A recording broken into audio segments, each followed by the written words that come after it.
네, 오늘은 호세아 6장 6절 말씀을 공부하겠습니다. 여기 보면은 나는 인애를 원하고 제사를 원치 아니하며 번제보다 하나님을 아는 것을 원하노라, 이런 말씀이 있습니다. 오늘부터는 우리가 하나님의 마음에 대해서 좀 공부하겠습니다. 우리를 향한 하나님의 마음이 무엇일까? 여러 가지가 있겠죠. 그 하나님의 마음, 성경에 나오는 우리를 향한 하나님의 마음을 하나하나 우리가 살펴보는 시간을 갖겠습니다. 그 이유는 하나님을 알고 주님을 섬겨야 하나님이 받으시는 거거든요. 하나님의 마음을 모르고 열심히 주님을 섬긴다고 해봤자 그것은 헛된 일밖에 안 돼요. 절대 하나님이 받지 않습니다.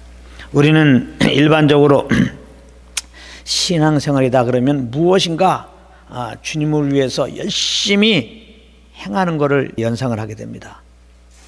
열심히 두 주먹 불 끈지고 기도하는 거, 열심히 성경 읽는 거, 신앙생활 잘하는 것은 열심히 전도하는 거, 이렇게 생각합니다. 물론 틀린 말은 아닙니다.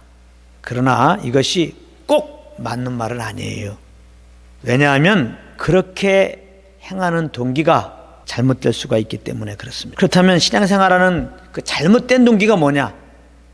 그것은 올바른 동기가 아닌 것이 잘못된 동기로 하는 거예요. 그러면 올바른 동기로 신앙생활한다는 것은 무엇이냐? 오늘 말씀에 번제보다 하나님을 아는 걸 주님이 원하신다면, 하나님을 알고 그 알므로 말미암는 행함이 되어야 되는 거예요. 하나님의 마음을 모르고 하나님을 알지 못하고 그냥 주님을 위한다고, 주님을 기쁘게 한다고 우리가 열심히 무엇을 한들 그것은 주님과 상관없다는 겁니다. 하나님을 알지 못하고 하는 것은 다 내 의로 하는 것이기 때문에 그렇습니다. 하나님은 우리의 의를 결코 받지 않습니다. 하나님은 번제보다 하나님 아는 걸 원하세요. 하나님은 인애를 원하고 제사를 원치 않는다. 하나님은 번제보다 나를 알길 원한다, 그렇게 지금 말씀하시고 있어요. 그러므로 우리가 할 일은 하나님 알게 힘써야 되는 거예요. 그래요, 우리가 정말 주님만을 위해서 살고, 우리가 정말 주님만 따르고, 우리가 정말 주님만 높이고, 우리의 삶 속에서 온전히 그리스도만 나타나기 위해서 우리는 무엇을 해야 될까요? 무엇을 열심히 행하려고 하기 전에 주님 알기에 힘써야 한다는 거예요. 먼저 주님을 알아야 한다는 거예요. 오늘 그러므로 신앙생활의 문제는 다 어떤 문제냐? 하나님의 마음을 몰라서 생긴 거예요. 하나님의 마음을 모른 채 주님을 섬긴다고 하는 게 문제예요. 그러니까 우리가 하나님의 마음을 이거 공부해야 되지 않겠습니까? 하나님의 마음을 모르면 다 내 의로 한다고 그랬어요. 내 의를 세우는 거예요.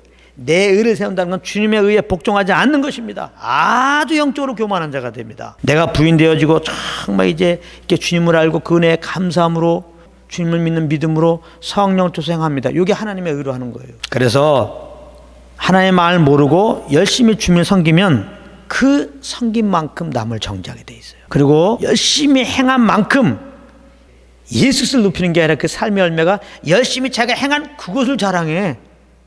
하나님의 마음을 모르고 열심을 내면요. 그러니까 하나님의 마음을 아는 게 이게 중요한 거예요. 진짜 중요한 거예요. 하나님의 마음을 알고 그 은혜 안에서 감사 기쁨으로, 그 사랑 안에서 감사 기쁨으로 해야 돼요. 이거 아니면 큰일 납니다. 무엇보다도 하나님의 마음을 모르고 열심히 주님을 섬겼어요. 그런데 어느 날 자기가 행한 거에 대해서 정죄를 받으면 정말 일어나기 어렵습니다. 이게 문제예요. 내가 열심히 행한 것 때문에 자랑할 때도 있지만 열심히 행하지 못할 때가 있잖아요. 그럼 정죄가 더 크게 오는 거예요. 근데 하나님의 마음을 모르기 때문에 스스로 정죄받으면 일어나기 어려워요. 스스로 내가 정죄받으면 원수마귀는 정죄하는 자인데, 이건 뭐 밥이죠, 밥. 내가 정죄하려고 그랬는데 네가 정죄받고 있냐? 확증 죽여줘, 원수마귀가.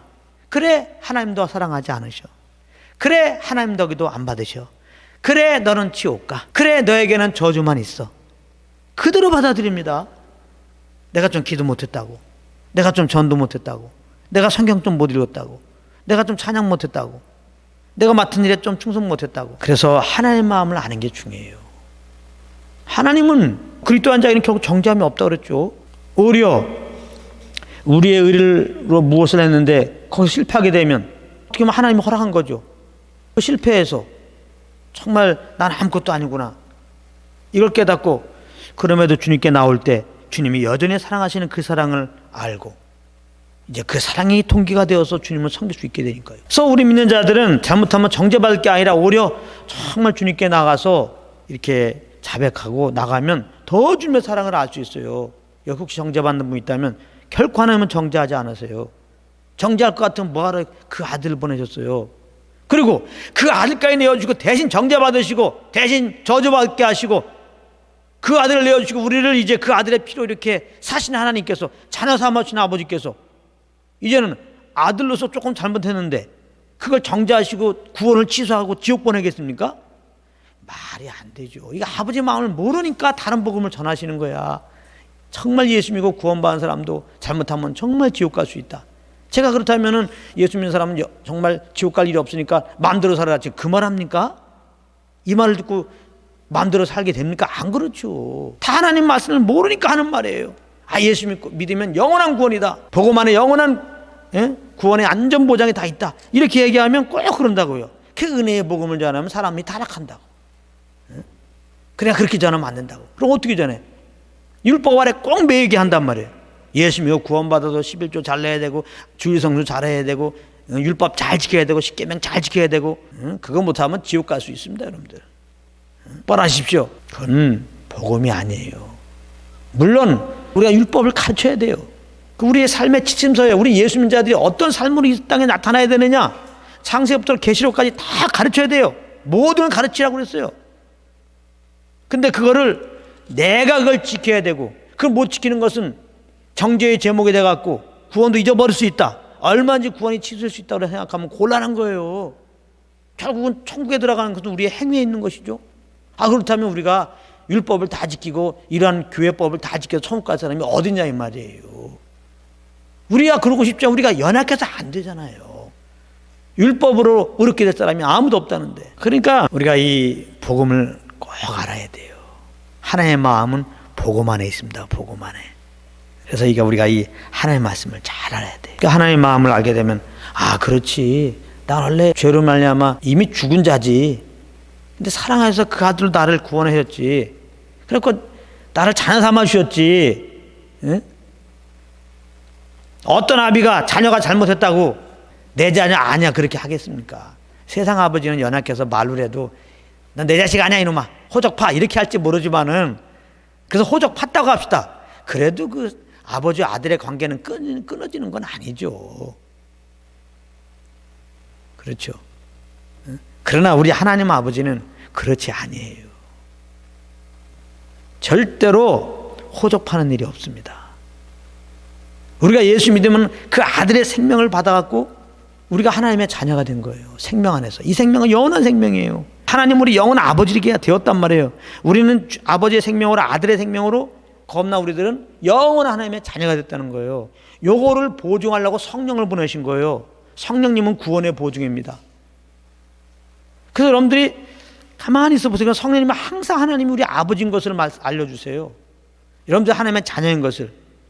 내가 이렇게 막 하나님 우리 아버지야, 난 자녀야, 그렇게 하지 않아도 구원받은 사람은 그 확신이 있어요. 성령으로 말미암아. 그러니까 성령께서 주시는 그 말씀에, 성령께서 주시는 그 음성 따라, 성령께 비춰지는 말씀에 따라서 그냥 아멘 해야지, 그 말씀이 없는 다른 복음을 따라서 여러분들이 아멘 당하면 큰일 납니다. 그래서 이제 우리가 이 하나님의 마음을 알아야 되겠는데, 하나님의 마음은 그리스도를 통하여 우리에게 보여주셨어요. 하나님의 마음을 어떻게 아느냐? 그리스도를 통하여 알아. 성경은 그리스도를 증거하고 있는 책이에요. 그래서 하나님의 마음을 어떻게 아냐? 성경을 통해서 알아요. 근데 성경은 그리스도에 대한 거예요. 하나님의 마음을 어떻게 하냐? 그리스도를 통해서 하는 거예요. 우리 향한 하나님의 마음은 한마디로 사랑입니다. 성경을 꾹 짜면 요한복음 3장 16절이라고 그러죠. 하나님이 세상을 이처럼 사랑하사. 사랑하사. 이것도 보세요. 하나님이 세상을 이처럼, 여기서 말하는 세상은 아담 안에서 범죄한 세상, 아담 안에서 죄인된 인생들을 말하는 거예요. 아담 안에서 죄인되어 왔고 경건치 않을 뿐만 아니라 하나님 앞에 원수짓하는, 하나님을 오히려 대적하는, 하나님 없다 하고 하나님을 우습게 여기는 그런 인생들을 우리가 옛날 그렇게 살았죠. 그런 우리들을 사랑하사 독생자를 보내셨으니, 그래서 우리 죄를 대신 짊어지고 십자가에 죽게 하시고 부활케 하였단 말이에요. 왜? 우리를 살리려고. 그래서 이러한 죄인들이 이제 십자가에 죽으시고 부활하신 예수 믿으면 하나님이 죄 사함 주시고 영생 주시고 자녀 삼아버려, 양자 삼아버린다고요. 할렐루야. 그러니 그 하나님의 사랑이 그리스도를 통해 나타났고, 이제 그리스도를 믿을 때 우리의 영생을 얻으니, 이 그를 통하여 이 죄인된 우리를 양자 삼으신다는 이 소식이, 이게 얼마나 기쁜 소식일 뿐만 아니라 얼마나 하나님이 우리를 사랑한다는 소식이고, 정말 우리를 얼마나 사랑해서 그렇게 그 아들을 보내셨냐 이 말입니다. 그래서 하나님의 그 우리 향한 사랑의 마음인데, 그 마음이 예수 그리스도 십자가를 통하여 나타나신 것이고 확증된 거예요. 더 이상 이제 도장 찍은 거예요. 어떻게 더 이상 우리를 사랑한다고 뭐 표현할 수가 없어. 우리 향한 주의 마음은. 이제 우리가 이제 매주마다 이제 하나님의 마음을 공부할 텐데, 뭐 우리가 이 공부 시간만 하나님 아는 게 아니라 모든 삶 가운데 알아야 되겠는데, 하나님의 마음을 아는 정도는 성령님과 친밀하게 교통하는 정도니까 내 안에 계신 성령님과 늘 교통 가운데 있기를 힘씁시다. 이게 모든 거는 성령과 교통하면서 마음을 아는 것의 연장선상으로 다 해야 됩니다. 이번 주는 요까지만 하겠습니다.